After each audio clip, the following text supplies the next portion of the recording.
नमस्कार दोस्तों, कैसे हो आप सब। स्वागत करता हूं आप सबका अपने YouTube चैनल स्टोरीज ऑफ बाबा नीम करौली, जहां मैं आप लोगों के साथ शेयर करता हूं बाबा नीम करौली महाराज की जीवनी के कुछ किस्से और कुछ चमत्कार।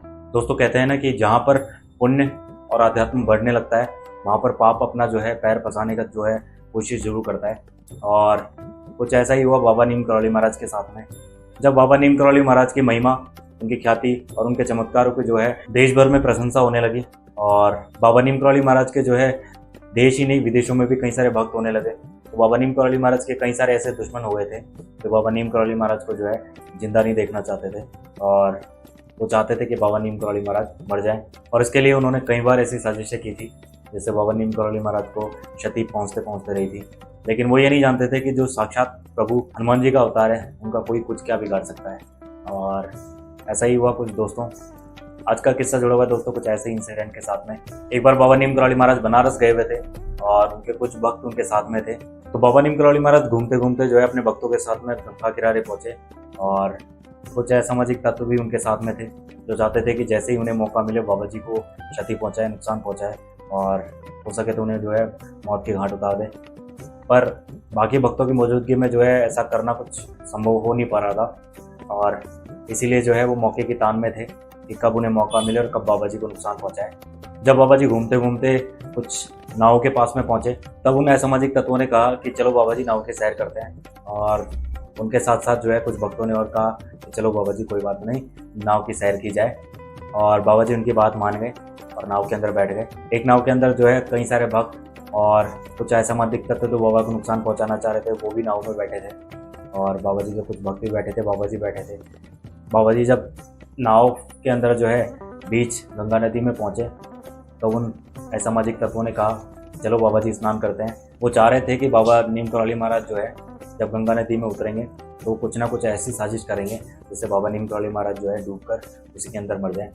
और इसीलिए उन्होंने ऐसे करने के लिए जो है बार बार बाबा जी से कहा। उनके कुछ साथ वाले भक्तों ने भी कहा कि चलो कोई बात नहीं बाबा जी, ऐसा करते हैं, गंगा जी के अंदर स्नान करते हैं और अपने पाप से मुक्ति करते हैं। तो बाबा जी जो है अपने भक्तों की बात टाल नहीं पाए और अचानक से जो है नदी में कूद गए। नदी में कूदे और कुछ देर जो है इधर उधर तैर रहे थे, लेकिन बाद में जो है अचानक से एक लीला रची और नाटक करने लगे। और नाटक ऐसा कुछ करने लगे कि मानो लग रहा था कि बाबा जी डूब रहे हैं, और अपने हाथ पैर जो है तेज तेज गंगा नदी के अंदर मारने लगे और जोर जोर से जो है हाथ पैर मारने लगे पानी में। बाकी जो भक्त थे वो देखकर जो है थोड़े डर गए और मदद के लिए इधर उधर पुकार करने लगे। उन्हें लगा कि शायद बाबा जी वास्तव में जो है डूब रहे हैं और उन्हें कैसे बचाया जाए। वो सारे जो है परेशान हो गए, और उनमें से कुछ भक्त जो है गंगा नदी के अंदर कूद के बाबा को बचाने के लिए तैयार भी हो रहे थे। लेकिन उनमें से ही कुछ भक्त ऐसे थे जो असामाजिक तत्व थे, जो चाहते थे कि बाबा जी को नुकसान हो। वो जो है एक हल्की सी मुस्कुराहट के साथ में बैठे थे, और वो यही चाह रहे थे कि बाबा जी जो है उस पानी के अंदर डूब जाए और डूबकर मर जाए। तब उनमें से कुछ भक्त जो है बाबा जी की मदद के लिए गंगा नदी में कूद भी गए, और जैसे ही वो बाबा जी के पास में मदद करने के लिए पहुंचे, तब बाबा जी बिल्कुल स्थिर हो गए और उन्होंने हाथ पैर मारने बंद कर दिए। फिर भी जो है वो बाबा जी पानी के अंदर बिल्कुल स्थिर तरीके से खड़े हुए थे। लग रहा था कि जैसे वो बिल्कुल एक सूखी जगह पे खड़े हो और बिल्कुल भी हलचल नहीं थी। तब उन भक्तों ने देखा कि ये सब बाबा जी की लीला है, और वो वापस जो है थोड़ा सा बाबा जी से दूर हुए। तब बाबा जी ने उस नाव के चारों तरफ जो है तैरना स्टार्ट किया, और तेजी से उस नाव के जो है चारों तरफ चक्कर लगाने लगे। और जो भी कुछ लोग बाबा जी को नुकसान पहुंचाने के उद्देश्य से उनके नाव में बैठे थे, बाबा जी उनकी तरफ देखकर जो है मुस्कुराने लगे और उस नाव के जो है चारों तरफ चक्कर काटने लगे। अब वो जो भी व्यक्ति थे वो सब चिंता से व्यतीत हो गए कि यार ऐसा क्या हुआ, अचानक से बाबा जी डूबते डूबते कैसे बच गए, वो इतनी तेजी से कैसे तैर रहे हैं। अब उन्हें जो है धीरे धीरे एहसास होने लग गया था कि बाबा जी को शायद उनके जो है उद्देश्य है उसका पता लग गया है, और वो जान गए हैं कि वो बाबा जी को नुकसान पहुंचाने के लिए ही वहाँ पे रहा है। और वो जो है अपनी गर्दन नीचे करके चुपचाप बैठ गए। तब बाबा जी ने कुछ नहीं कहा, और कुछ समय पश्चात जो है नाव में आकर बैठ गए और अपने भक्तों के साथ में वापस जो है किनारे पर चले गए। जब बाबा नीम करौली महाराज पुनः अपने आश्रम में लौटे और अपने भक्तों के साथ में बैठे हुए थे, जो उनके भक्त थे उन्होंने बाबा जी से पूछा कि बाबा जी जब आपको तैरना आता है और जब आप इतना अच्छा तैर लेते हो, तो आपने उस समय जो है डूबने का नाटक क्यों किया था, आपने वो लीला क्यों की थी। तब बाबा नीम करौली महाराज ने कहा कि तुम लोगों के साथ में कुछ ऐसे लोग भी थे जो उस समय जो है मुझे मारने की साजिश के लिए आए थे, और वो ये चाहते थे कि मैं उस गंगा नदी में डूबकर मर जाऊं। और उससे पहले भी जो है उन्होंने कई बार प्रयत्न किए थे, कई बार कोशिश की थी कि वो मुझे नुकसान पहुंचा पाए, लेकिन वो जो है अपने उद्देश्य में पूर्ण नहीं हो पा रहे थे।